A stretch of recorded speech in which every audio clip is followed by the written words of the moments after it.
Buenas, bienvenidos a otro programa de transiciones acá en Estado de SATS.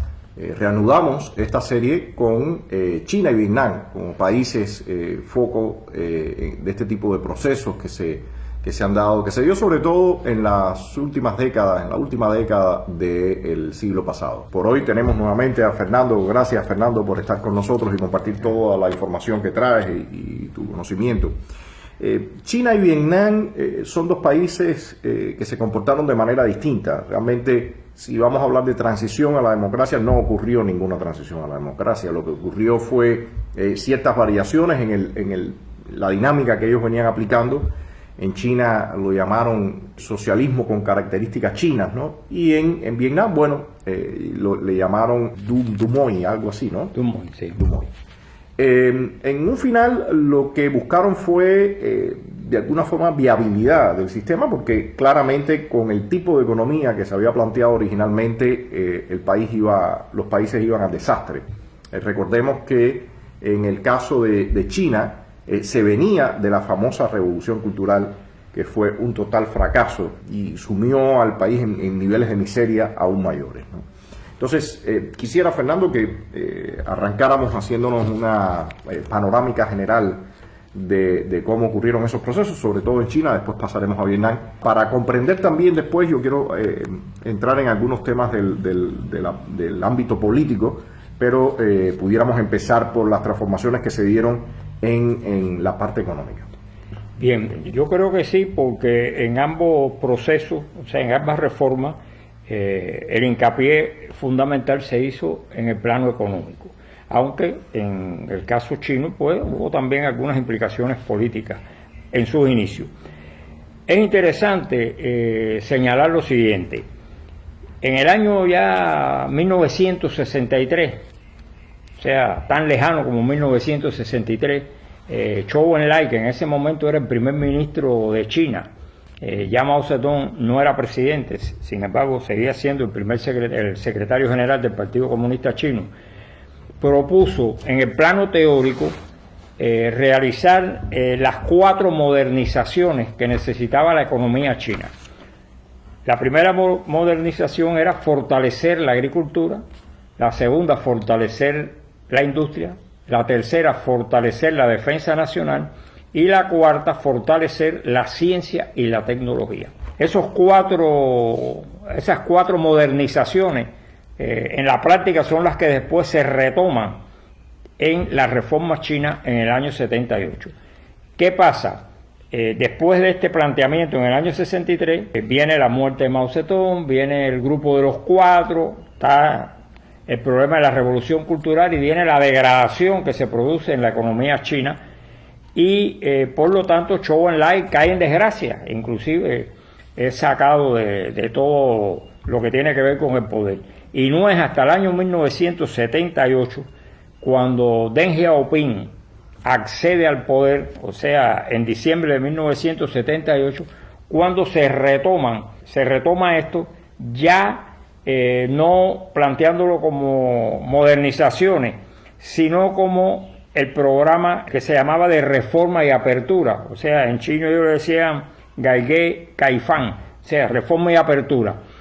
Y en realidad, ¿qué es lo que plantea este programa? Transformar totalmente la economía china, o sea, pasar de una economía planificada a una economía socialista de mercado. Esta nueva política que se maneja se plantea realizar toda una serie de cambios de tipo fundamentalmente agrícola e industrial. Ahí es el hincapié fundamental. Y en la práctica se puede dividir en 4 etapas o en 4 periodos. Una primera etapa o un primer periodo que abarca del año 1978 al año 1993, que es fundamental. ¿Por qué? Porque aquí se produce la reforma agrícola.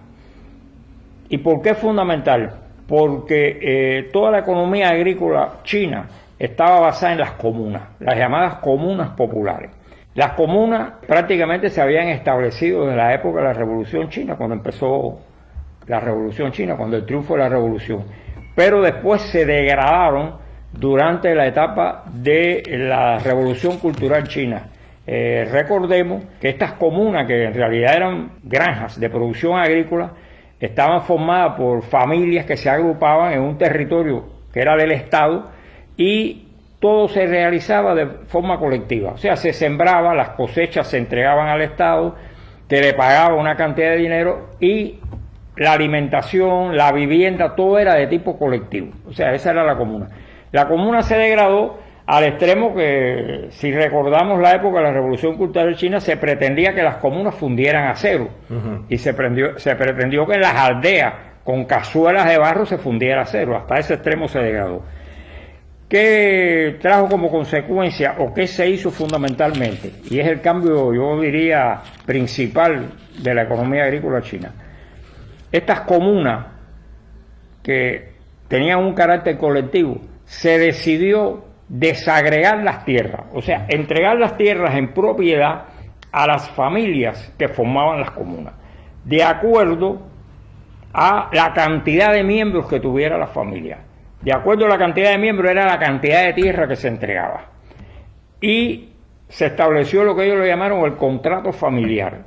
¿Qué cosa era el contrato familiar?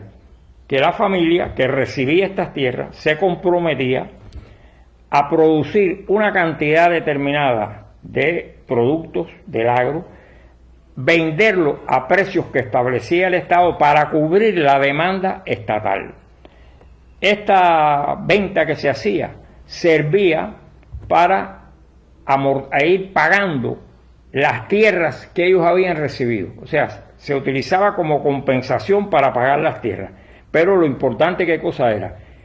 Que todo lo que estas familias produjeran en exceso, como excedente, estaban libres de comercializarlo y venderlo a oferta y demanda sin control estatal ninguno. Entonces, claro, esto le dio un auge inmenso a la agricultura china. Y se dice que más que la privatización de las tierras, lo que la gente luchaba era por la competencia. Las familias competían entre sí para producir excedente, para ganar más, para mejorar su condición económica. Y esto fue lo que prácticamente permitió que se desarrollara la agricultura como tal. Bueno, como decíamos en otros programas, Fernando, evidentemente acá el régimen ha amagado muchísimas veces con hacer, o realmente incluso teóricamente lo han hecho, pero en la práctica siempre es un paso adelante y dos atrás, ¿no?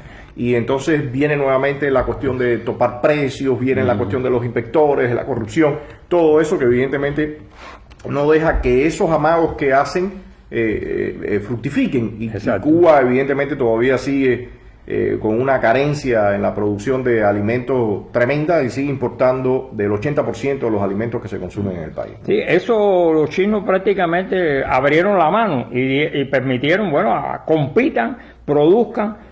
Hay libre mercado como tal, o sea, abrieron tanto el mercado interno como el mercado externo, o sea, permitieron la comercialización y establecieron una cosa que ellos lo llamaban la política de doble vía. ¿Por qué doble vía?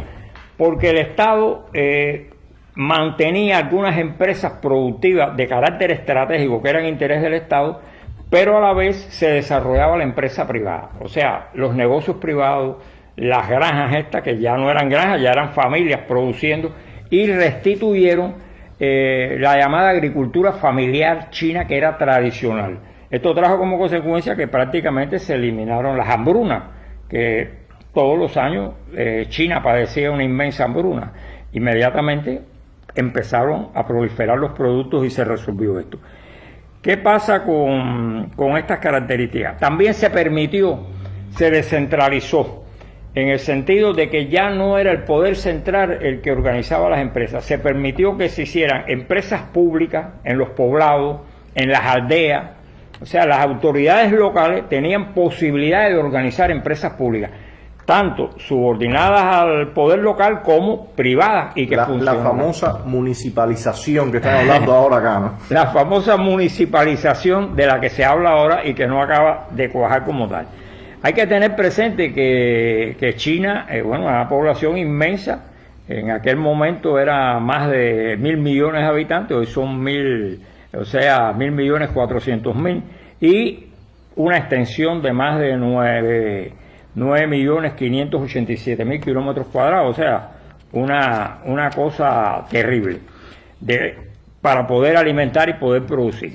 El otro aspecto que yo quería señalar al principio es el de la industria. El gobierno chino y el partido abandonan el concepto de autosuficiencia económica. Ellos partían del criterio de que todo lo que se consumiera en China lo produjeran los chinos y se produjera en China, y obviar la producción extranjera. Aquí se abre al comercio extranjero y se plantea o se elimina lo que ellos plantean como la desconfianza a lo extranjero, y se comienzan a importar productos que son reproducidos en China. En definitiva, lo que hacen es reproducirlo. Paralelamente, esto empieza en el año 78, en el año 79 ya se abren la primera zona económica especial, la llamada zona de Zhekou en Shenzhen, que sirve de experimento, sirve de base para desarrollarla. Es interesante que Deng Xiaoping, la consigna que plantea en esta base, en un discurso que hace en esta primera zona, es que el tiempo es dinero y la eficiencia es la vida. Este es el concepto de esta zona. Claro, en esta zona inmediatamente, estas zonas existen en las áreas costeras, fundamentalmente, y esto trae como consecuencia que el desarrollo se produce en las áreas costeras, y a lo interior de China pues todavía se mantiene la pobreza como tal. Esta zona de Zhekou es la que sirve de guía a todas las demás, y empiezan inmediatamente a abrirse zonas en diferentes regiones de China. ¿Qué trae esto? Aquí se establecen incentivos para los trabajadores, se autoriza la libre elección del trabajo, lo cual no existía. Antes a ti te decía, usted va a trabajar en la minería, usted va a trabajar en esto. No, usted elige donde usted quiere trabajar y en la región donde usted quiere trabajar. Se elimina parcialmente la fijación de precios por el Estado, o sea, el precio surge de la oferta y la demanda, la economía de mercado. Inclusive se da libertad para que todas estas empresas y los poderes locales fijen los salarios de los trabajadores. O sea, ya no se hace esto de forma centralizada. Aquí hay una característica, y es que el gobierno chino incentiva realmente el traslado de trabajadores de áreas rurales a las zonas industriales, porque necesita mano de obra en las zonas industriales. Y entonces esto que estaba restringido, pues se propicia como tal. Claro, esto tiene una lógica, es un trabajo barato, o sea, se paga en comparación con otros lugares baratos. Y esto, cuando lo vemos, más todo lo relacionado a la corrupción, es lo que trae como consecuencia, o sea, la mano de obra barata, el acceso masivo de las zonas rurales hacia las zonas especiales estas de desarrollo, y la gran corrupción que se generaliza, porque de un sistema totalmente centralizado y autoritario se da libertad total, pues es lógico que se produzca la corrupción. Trae como consecuencia, en un momento tan cercano como el año 1989, las protestas y las manifestaciones de Tiananmen. O sea que... Yo quiero entrar después en este tema porque es bien amplio también. Es bien amplio. Lo voy a marcar nada más. Traen esto que limita o ralentiza la reforma prácticamente durante 3 años, del año 89 al año 92. Aquí se forma, que después vamos a tratar eso con más detalle, toda una serie de luchas, y no es hasta el año 92, hasta el año 93 en realidad, que Deng Xiaoping puede retomar las reformas y entonces acelera todo el proceso reformista posterior precisamente a Tiananmen. Hay una característica aquí, y es la siguiente: en esta etapa, que sería abarca el primer periodo, la primera etapa, que decíamos que era del año 78 al año 93, se produce realmente la creación de las empresas privadas y se desmontan las empresas estatales. Se descentraliza todo el sistema económico y se da posibilidades a los líderes locales para decidir en sus territorios, estoy hablando de poblados, municipios, aldeas, etcétera, qué se debe producir ahí, qué se debe privatizar e inclusive qué empresa estatal local debe venderse y no debe quedarse como tal. O sea, se dan todas esas libertades. Como es lógico, se abre la bolsa de Shenzhen y posteriormente también se abre la bolsa de Shanghái. Ahora, hay 4 características que es importante señalar, que señalan o marcan este periodo. Primero, la liberalización del mercado. O sea, se libera totalmente el mercado. O sea, se establece una economía de mercado, tanto en el sector agrícola como en el sector industrial. Se privatiza la mayor cantidad de empresas y el Estado solamente controla las empresas de carácter estratégico, que se quedan en poder del Estado. La producción se orienta a satisfacer las necesidades nacionales y a la exportación.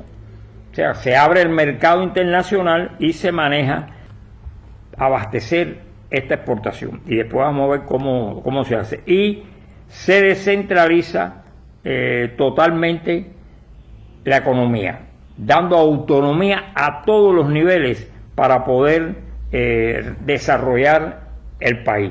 Y el Estado, como tal, solamente se dedica a establecer las estrategias políticas macroeconómicas a nivel nacional. Eso es lo que corresponde al Estado como tal. Todo lo demás se maneja en las diferentes regiones. Esta liberalización de la que hablamos, se produce la eliminación de los controles estatales sobre la producción, sobre la distribución y sobre el consumo, tanto entre los años 80 y los años 90. La descolectivización y la restauración de la economía campesina y trasladarla a la economía de mercado se desarrolla prácticamente durante los años 80. Después, la reforma de las empresas estatales urbanas y de la reforma de precios se produce a finales de los años 80. Y después, la reforma de las empresas estatales con el objetivo de desmontarlas y convertirlas, como le dicen ellos, en empresas capitalistas con fines de lucro, se produce hacia los años 90. Y en la economía de mercado se mantienen ya, no como característica general, sino algunas islas estratégicas que están controladas por el Estado y responde a sus intereses específicos. El otro aspecto que se maneja es la exportación. O sea, se establece que satisfecha la demanda es necesario que todo el mundo se dedique a exportar, que hay que convertir a China en el fabricante del mundo. Son las palabras que se manejan en aquel momento. Debemos tener en cuenta que prácticamente el 35% del Producto Interno Bruto de China viene precisamente de esta exportación. Esta exportación, ¿cómo asegurarla?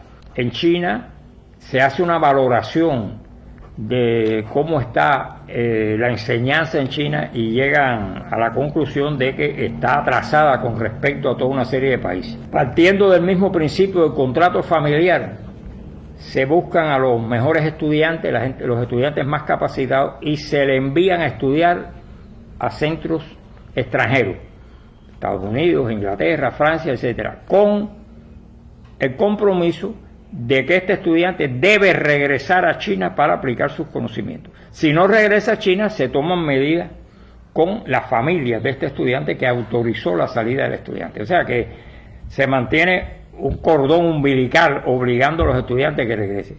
El segundo es que no tienen los elementos suficientes para exportar en cuanto a la industria y se dedican a la compra de componentes, donde entre los países asiáticos, o sea, los tigres asiáticos. Y el tercer elemento es tratar de montar todos los equipos, o sea, ensamblar todos estos equipos en China. Ese es el inicio de la exportación china. O sea, lo primero es eso, después ya vendrá la inversión de capital, pero eso es lo inmediato. Y se maneja una cosa que tiene un nombre muy llamativo, muy chino, que se llama represión financiera. En definitiva, la represión financiera no es más que establecer impuestos, o sea, 1% a los exportadores muy bajo, 0,3% más bajo de todo el mundo. Era el impuesto que tenían que pagar la gente que se dedicaba a exportar, fueran agrícolas o fueran industriales, y un impuesto muy bajo al ahorro, a las cuentas de ahorro, con el objetivo de que las personas no guardaran el dinero en el banco, sino que lo invirtieran para seguir produciendo. Entonces, el interés que pagaba era 0,3%, también a nadie le interesaba ahorrar con ese interés, y los impuestos eran 0,3%. Eso creó las condiciones iniciales para este desarrollo chino. El segundo periodo, la segunda etapa, se desarrolla del año 93 al año 2005. Y entonces aquí ya... Yo quisiera quizás antes de entrar ahí, Fernando, un poco barrer el tema de lo político, ¿no? De lo político, para, yo creo que... para contextualizar. Sí. Se trata normalmente, de alguna forma, simplificar lo que ocurrió en China solamente a este ámbito que tú estás comentando, que evidentemente es el más llamativo, porque pasar de la revolución cultural, que fue un severo desastre en todos los sentidos, a todo este giro que se da, claramente pone los reflectores, sobre todo después de aquellos encuentros. Después recordemos que estuvo por allá Nixon, y después con Carter también, visita de Deng Xiaoping a los Estados Unidos, lanzan toda aquella idea de que no necesariamente tiene que haber una confrontación. Recordemos también que Estados Unidos intercedía o más bien jugaba en relación con China como contrincante de la Unión Soviética. Sí. O sea que aquí había todo un rejuego político y geopolítico que resultaba tremendamente atractivo. Pero no debe dejarse de notar que a partir de la muerte de Mao Zedong, después viene todo este periodo también de los 4, ya cuando entra Deng Xiaoping, en el plano de lo político también se empieza a dar una dinámica. De hecho, existió aquel experimento que pusieron una pared en un lugar y la gente iba y escribía lo que deseaba, se hablaba de democracia, y todo eso trajo también implicaciones al interior del Partido Comunista. Habían distintas facciones, habían distintos grupos, algunos que estaban apostando por el tema de la reforma, otros por el inmovilismo, y sobre todo está este personaje, Hu Yaobang, que es visto por muchas personas como reformista, y de hecho su muerte en abril del 1989 es lo que empieza a traer de la mano los sucesos de Tiananmen. Pero te decía, es importante señalar que también en 1987 ya había ocurrido una protesta de estudiantes. La sociedad china, independientemente que tenía el control del Partido Comunista, pero sí existía una articulación, sobre todo en el tema de los estudiantes. También habían intelectuales que eran conocidos, y a partir de todo ese forcejeo hasta dónde llevar o no, ya en 1986, cuando aparece Gorbachev, en el 87 es hay un congreso del Partido Comunista, y en todo esto ya se ve claramente que no hay una unidad monolítica en el Partido Comunista chino. Todos esos forcejeos y todas esas presiones fueron llevando precisamente a partir de la muerte de Hu Yaobang a los sucesos de Tiananmen. O sea, la muerte de este individuo ocurre en abril. Ya en la tercera parte del mes de abril empiezan las protestas estudiantiles, eso empieza a agarrar más presión, se van a las universidades, hay manifestaciones en espacios públicos, empieza el forcejeo, y uno de los puntos culminantes es cuando por ahí el 11, 12, 13 de mayo se convoca una huelga de hambre que se instaura en la plaza de Tiananmen, y trata de buscarse una negociación para que los estudiantes se vayan, debido a que la visita de Mikhail Gorbachev iba a ser el día 15 de mayo. Entonces hasta el día 14 de mayo hubo conversaciones con los estudiantes, negociaciones, pero al final no se llega a ningún acuerdo. Se omite la ceremonia que iba a hacerse con Gorbachev en la plaza Tiananmen. y sigue corriendo todo este proceso que culmina el día 4 de junio con una masacre que se realiza ahí en la plaza. Pero es importante señalar que en todo ese periodo incluso hubo una presentación ante la televisión donde aparecieron algunos de los estudiantes que estaban en huelga, salieron del hospital a la televisión. O sea, todo esto de alguna forma, cuando se cuenta rápido, la historia se omite, pero dice que había una dinámica interna que estaba bien movida. De ahí que aquí propiamente en Cuba el régimen omitió y frenó todo eso porque vio que en todas partes, no solamente en Rusia, en China también había una dinámica que aquí al castrismo no le gustaba, sobre todo a Fidel Castro. Y por eso se para todo este proceso famoso de la rectificación de errores. Pero esa tensión o ese pulseo político no se sabía, no estaba ciertamente definido a dónde iba a terminar.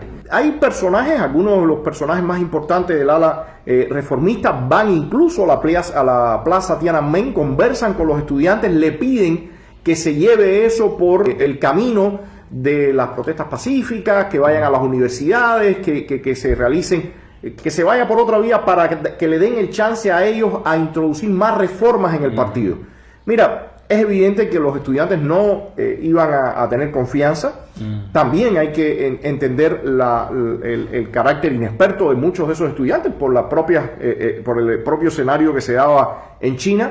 Pero esta ala no logra convencer a los estudiantes y se llega a la masacre del 4 de junio del 89. Eso trae por consecuencia que el ala reformista es completamente desplazada y aplastada por los de línea dura.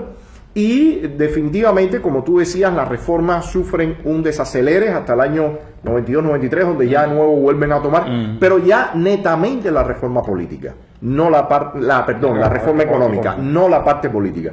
Deng Xiaoping, que era el hombre que tenía a su cargo el ejército, no le tembló la mano para decir aplasten, ocurrió. De hecho, después aparece en un evento donde él felicita a todos los jefes militares que estuvieron participando en la acción represiva. Las cifras exactas de cuántos muertos no existen, van desde 400 hasta 4.000, hasta 5.000, es variada. Lo que sí hay imágenes muy fuertes de que realmente masacraron, tiraron. En un principio en algunos materiales aparece y hablan y dicen que pensaban que iban a tirar con balas de gomas y después ellos se percatan que no, que estaban tirando con balas vivas y que estaban matando a la gente. Así que este proceso, Fernando, que se da desde el año 78 hasta el año 89, no solamente implicaba el tema económico, como tú bien mencionabas, tema económico que también hay que señalar que estuvo una parte muy importante marcada por la corrupción, porque definitivamente las protestas que se dan en el año 89 en Tiananmen atraen a amplios sectores de la sociedad china, precisamente porque los estudiantes estaban hablando de todo el punto de la corrupción, de cómo eran beneficiados ciertos grupos que estaban ligados al Partido Comunista y otra gente podían tener ciertas más maniobra o más libertad, algo de más libertades, pero de todas formas para nada era similar al enriquecimiento que estaba recibiendo la gente de la nomenclatura y el fortalecimiento que tenía el partido como una entidad superior, igual que acá, igual que lo que se habla en Cuba. O sea, nada de lo que estamos viendo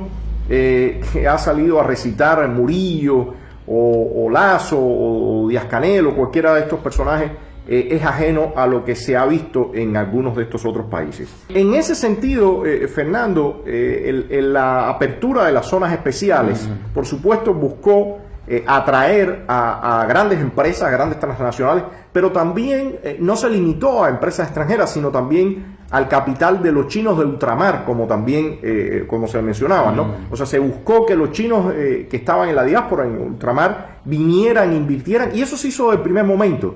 A diferencia de todo este rejuego que ha hecho el régimen cubano, bueno, dicen que la última ley de inversión extranjera, entonces sí pueden venir cubanos, pero bueno, todo eso es en un ámbito de la total ambigüedad. En el caso de China, sí se favoreció, incluso se incentivó que los chinos de ultramar fueran e invirtieran en esas zonas donde los impuestos eran casi nulos, donde, como tú decías, se facilitaba también las exportaciones, y China se convirtió en uno de las potencias exportadoras del mundo. También quiero señalar que ya en los 90, recuerdo los ingleses abogando porque China fuera sancionada desde la Organización Mundial del Comercio por la piratería, por el uso de mano de obra esclava o semiesclava, los presos, las prisiones también produciendo artículos. O sea que la inserción de China en el mercado internacional, el manejo de la moneda, perdón, es un tema que ha estado hasta hace poco con Trump. El tema del manejo de la moneda, de la tasa de cambio, ha sido una de las contiendas más fuertes que en las que estaba implicado Donald Trump. Todo eso desde un principio empezó a mostrar que este sistema, no sé si clasificarlo como neototalitarismo, autoritarismo, hay distintas visiones desde la academia también de cómo clasificarlo, pero mostraba una competencia ante el mundo occidental, pero mantenía el férreo control en el plano de lo político. O sea, creo que por ahí está la frase que decía que el modelo era apertura económica y apretura política. Era por ahí por donde se movían. Sí. Hay otros puntos, pero quisiera que nos continuaras también. No, hay una realidad que es esto que tú planteas. En esos años del 78 y antes inclusive, en la primera etapa, en el primer periodo de esto, jugó y jugaba su papel la cosa política, o sea, se manejaban también los cambios políticos que prácticamente quedan eliminados totalmente después de la represión de Tiananmen. Durante la etapa en que se organizan las zonas especiales de desarrollo, el gobierno chino parte de tres principios: que los chinos que viven en China sean los primeros inversores, tienen la prioridad para invertir. Después los chinos de ultramar y en tercer lugar los extranjeros. O sea, ellos le dan esa prioridad, o sea, priorizan. Sí, lo que pasa es que honestamente los chinos que vivían no tenían, pero bueno, por lo menos teóricamente el planteamiento fue eso. Aquí, desgraciadamente, lo que se ha manejado hasta ahora es que inviertan los extranjeros, pero inclusive se le prohíbe invertir, o se le prohíbe invertir a los cubanos que residían en el exterior, que podían tener recursos, etc. Ahora dicen que sí, pero evidentemente... Pero en la práctica no se ve.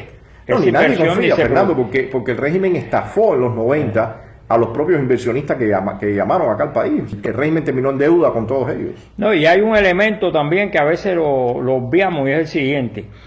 Cuando se maneja en invertir en estas zonas especiales de desarrollo, en China se plantean dos condiciones.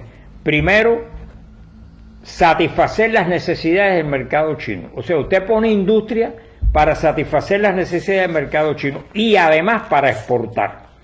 En el caso nuestro, las exigencias que se le han planteado a la única zona que existe, entre comillas, la del Mariel, es que usted produzca para exportar, no para satisfacer las necesidades del pueblo cubano. O sea, ahí hay una diferencia total. Esta primera etapa, como hemos visto, se centra fundamentalmente en los cambios en la agricultura y en los cambios en la industria, principalmente. La segunda etapa, lo que se desarrolla entre el año 93 y el 2005, ya entra en la regulación de las normativas. O sea, aquí se maneja transformar el sistema fiscal de impuestos, transformarlo totalmente, transformar el sistema bancario, adaptarlo a estas condiciones, y se crean lo que los chinos llaman los gobiernos corporativos, con el objetivo de lograr un equilibrio en el poder. ¿Qué cosa es un gobierno corporativo? Un gobierno corporativo es un gobierno que tiene accionistas, o sea, privado, tiene accionistas, existe un consejo de administración, que es el que dirige esto, pero existe un consejo de supervisión, que es el que controla que se cumplan las leyes y todas las regulaciones establecidas. Eso es lo que se llama el gobierno corporativo. O sea, el elemento fundamental es el accionista, o sea, la gente que pone el capital y que tiene acciones, la administración, que es determinada por estos personajes y esto otro. Y además se establecen compañías, o sea, empresas, compañías le llaman ellos ya, de responsabilidad limitada, normalmente son compañías de carácter estatal, y se establece lo que se llama las sociedades anónimas, que existieron siempre en los países capitalistas, pero no existían en China. O sea, comienza a haber empresas, sociedades anónimas. Lo curioso en todo esto, Fernando, es que cuando nosotros vemos el caso de China, que por ejemplo es muy distinto al caso de Rusia, porque dentro de la literatura y los estudiosos del tema de las transiciones siempre está la polémica de si Rusia hubiera usado el modelo chino, hubiera optado por este tipo de transformaciones, si hubiera colapsado, no hubiera colapsado. Pero señores, hay que poner en la mesa que China es una sociedad rural muy distinto a la Unión Soviética, que era industrial y sobre todo muy montada también en complejo militar industrial. Gorbachev trató de hacer algún tipo de transformaciones en la agricultura también a nivel micro, pero evidentemente toda esa maquinaria burocrática y partidista y demás no permitió que ocurriera, y tiene que lanzarse a buscar también reformas políticas que le permitieran al final llevar a transformaciones en lo económico más avanzadas. Otro elemento también fundamental cuando se ve todo el tema de China es que a lo que iba antes de hacer este paréntesis con respecto a Rusia, cuando uno ve Cuba, o sea, en Cuba existía ya el capitalismo. Todos estos elementos de los que tú estás hablando ya existía. China no, China venía de una sociedad totalmente feudal. Y entonces entró al comunismo, toda la devastación, todo el desastre de Mao, y entonces empiezan a instaurar varios elementos del capitalismo, sobre todo en el tema del mercado y de la economía. Pero empiezan desde cero, porque todas estas cosas a nivel que ellos las están planteando no existían en China anteriormente, sí existían, por ejemplo, aquí en Cuba, y el régimen las destruyó, las disolvió. Sí, realmente para los chinos era nuevo esto de las sociedades anónimas, y la sociedad anónima era la sociedad que más existía en Cuba realmente. O sea, o eran sociedades limitadas o sociedades anónimas. Los chinos juegan ahora con sociedades limitadas y sociedades anónimas como algo nuevo que entra en ese momento. Y hay un elemento aquí también que es importante, que en este segundo periodo del 93 al 2005, el gobierno chino le empieza a prestar atención al sector externo de la economía y trata y logra pertenecer a la Organización Mundial del Comercio. O sea, estas organizaciones que de carácter internacional, que forman parte del comercio mundial, eran repudiadas por el régimen chino, y sin embargo se dan cuenta que tienen que incorporarse a ella para poder realizar el comercio exterior, y se plantea la participación ya de China en la Organización Mundial de Comercio. Hay un elemento aquí que es el otro, que para poder resumir esta idea, que es el tercer periodo, que va del 2005 al 2012, que ahí lo que ellos se dedican fundamentalmente es al problema de la propiedad de los terrenos y los inmuebles. O sea, legalizar ya todas estas medidas que se habían abierto, tanto en la agricultura como en la industria. ¿Cómo se va a legalizar la propiedad de los terrenos y de los inmuebles? Porque es la propiedad privada la que se va a restablecer, que no existía, toda la propiedad era estatal. Y el último periodo, que comienza en el 2012 y se extiende hasta nuestros días prácticamente, ya es la vinculación a todo lo que tiene que ver con la reserva de divisas, o sea, al Fondo Monetario Internacional y a todas las demás organizaciones de las cuales China había estado ajena. Hay un elemento aquí, y es importante señalarlo, que es el siguiente. Por ejemplo, tú planteabas la campaña que manejó Trump, precisamente porque China prácticamente trata de abarcar el mercado mundial, y para eso mantuvo dos medidas fundamentales. Una es mantener bajo el valor del yuan, claro, más bajo que el dólar. Actualmente, por ejemplo, el yuan se cotiza a 8,3 yuanes por un dólar, o sea, mantenerlo bajo para hacerlo competitivo como tal, y además explotar la mano de obra barata, que en muchos lados se maneja mano de obra semiesclava, con el objetivo de que la producción salga a un costo muy bajo y poderla ofertar en el mercado mundial. Hay dos elementos que son importantes. Cuando hablamos de las cuestiones, hablamos de la defensa nacional y la ciencia y la tecnología. En cuanto a la defensa nacional, que abarca, mientras se están haciendo las transformaciones agrícolas e industriales, se está haciendo la transformación también en la defensa nacional. La primera medida es de carácter general, que es el restablecimiento de los grados militares. Recordemos que cuando la Revolución Cultural se eliminaron los grados militares en el ejército chino, y usted era jefe de compañía, el camarada jefe de batallón, el camarada jefe de división, pero no tenían grado. Eso creaba una lo cual decía, usted es alguien hoy, mañana no es nadie. Y mañana no es nadie. Se restablecen los grados militares en el ejército chino. Y otra medida que es muy importante: existía el ejército chino y existía la milicia, la llamada milicia. El ejército chino tenía una estructura vertical con un ministro de defensa, etc. Y la milicia, en realidad, respondía al líder, respondía al partido y respondía a Mao Zedong. Mao Zedong movía a la milicia como tal. Se le quita la independencia a la milicia, se le quita la independencia y se convierte la milicia en reserva del ejército. Son ahora reservistas del ejército, se encuadran dentro del ejército. Esto que trae por consecuencia que el ejército chino aumenta el número de sus miembros, como es lógico, y paralelamente se ha ido produciendo el desarrollo tecnológico dentro de China. Y el otro aspecto es el de la ciencia y la tecnología, que ya habíamos señalado que ellos habían mandado a estudiar la mayoría de los estudiantes al extranjero con el objetivo de adquirir los conocimientos y aplicarlos en China. Y espiar bastante, Fernando, robar bastante. Robar patentes, fabricar los productos similares y comprar muchos componentes. Claro. Y ya, si traemos esto al día actual, prácticamente todos los productos que se comercializan en el mundo entero es made in China, porque todo está hecho en China realmente. O sea, ellos prácticamente abarcaron todo esto, y claro, las grandes empresas, al tener mano de obra barata y producir a bajo costo dentro de China, pues le conviene más producir en China que en Estados Unidos, producir en Francia o producir en Alemania. Que eso fue la lucha parte de la lucha de Trump, precisamente, que se restablecieran las empresas en los Estados Unidos, porque eso atentaba contra el trabajador norteamericano. O sea, se llevaban las empresas para allá y prácticamente traía eso por consecuencia. En definitiva, China, como tal, lo que tiene es una economía de mercado socialista, o ellos le dicen la variante china de socialismo. O sea, ellos le dan diferentes nombres.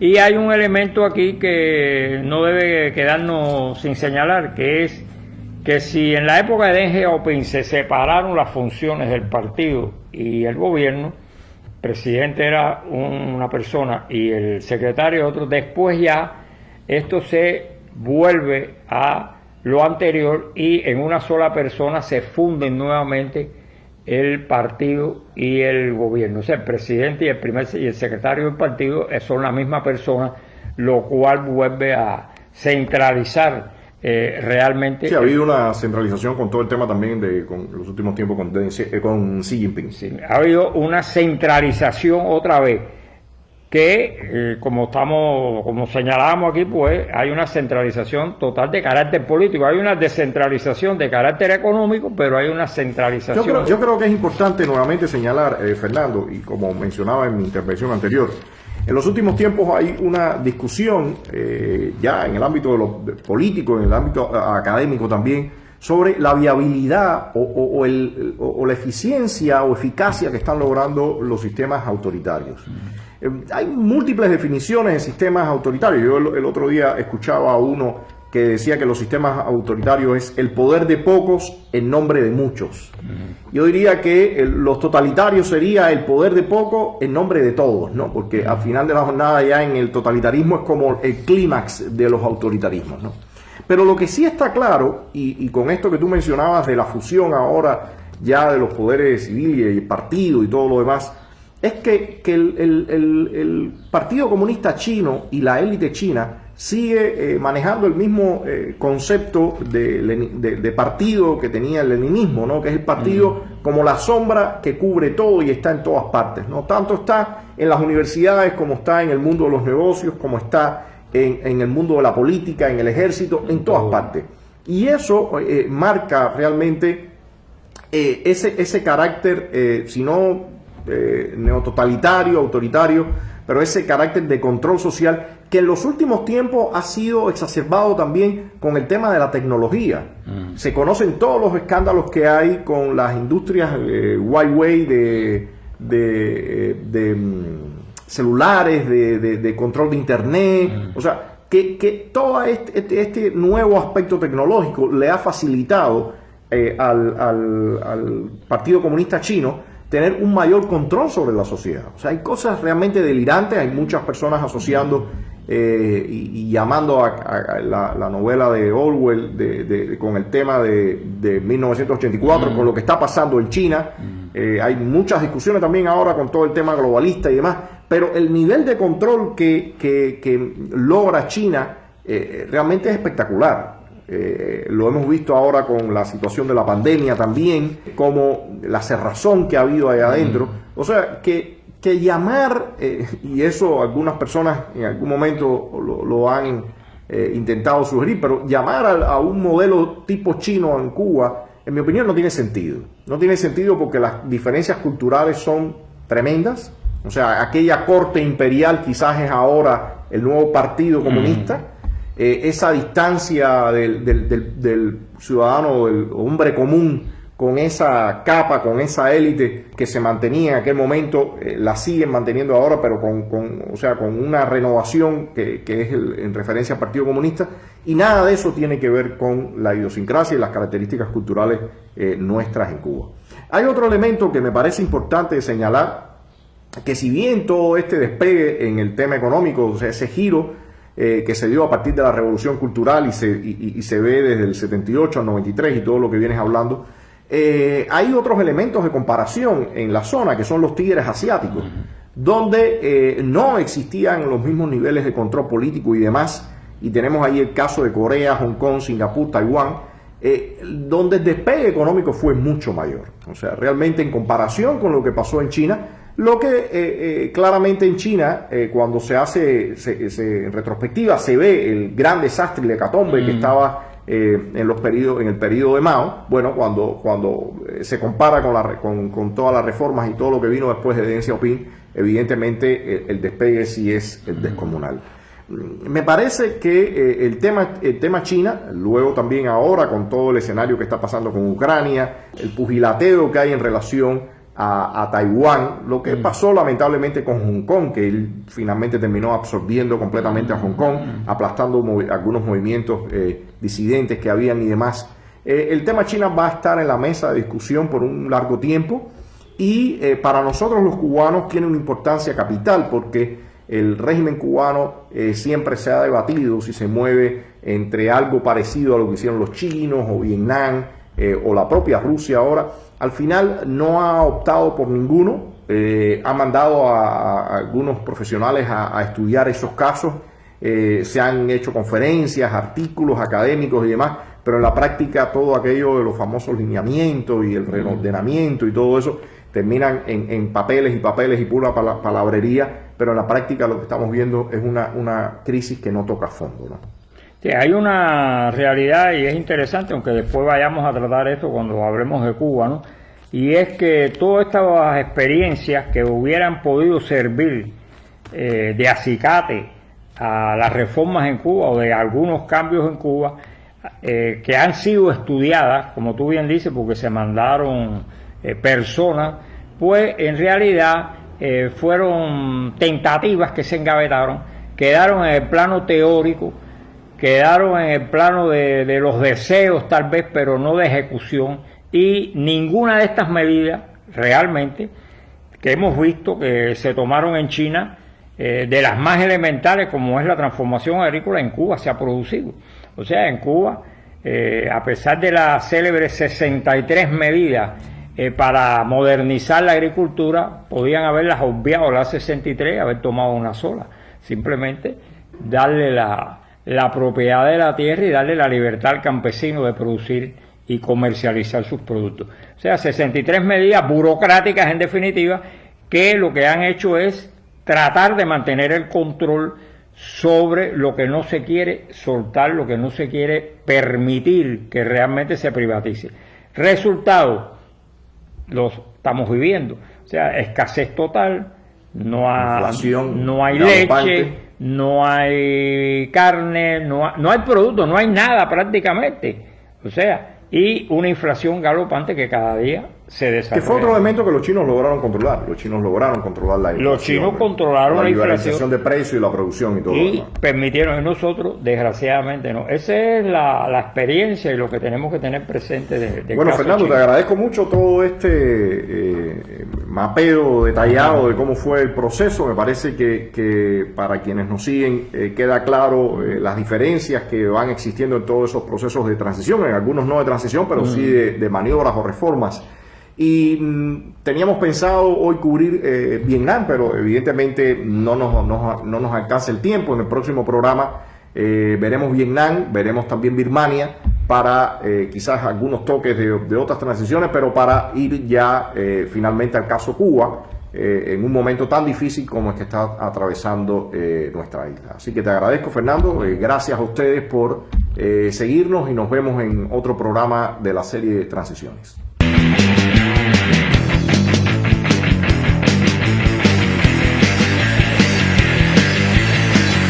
Para apoyarnos puede visitar nuestra página estadodesat.com y desde allí realizar cualquier donación.